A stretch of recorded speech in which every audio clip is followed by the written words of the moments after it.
নাহমাদুহু ওয়া নুসাল্লি আলা রাসূলিহিল কারীম আম্মা বা'দ। সম্মানিত দ্বীনী ভাই বন্ধুরা, নবী করিম সাল্লাল্লাহু আলাইহি ওয়াসাল্লাম হাদিস শরীফে ঘোষণা করেছেন, সিবাবুল মুমিনি ফুসুকুন ওয়া কিতালুহু কুফরুন। একজন ইমানদার আরেকজন ইমানদারকে গালি দেওয়া ফাসিকি অর্থাৎ কবিরা গুনাহ। একজন মুসলমান আরেকজন মুসলমানকে গালি দিতে পারে না, কিন্তু বর্তমান সমাজের অধিকাংশ মানুষ এই গালি দেওয়ার কবিরা গুনার মধ্যে লিপ্ত আছে। অনেক নামাজি মানুষও কথায় কথায় গালি দেয়, বেনামাজি মানুষও কথায় কথায় গালি দেয়।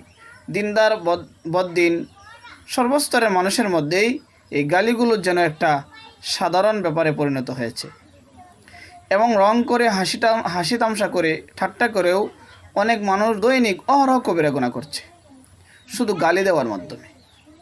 কথাই শুরু হয় গালি দিয়ে, কথা শেষ হয় গালি দিয়ে।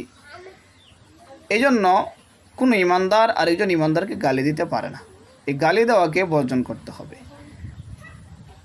গালি দেওয়ার গুনাহ থেকে নিজের জবানকে পবিত্র করতে হবে, কারণ কোনো মানুষ জাহান্নামে যাওয়ার জন্য একটা কবিরা গুনাহ যথেষ্ট।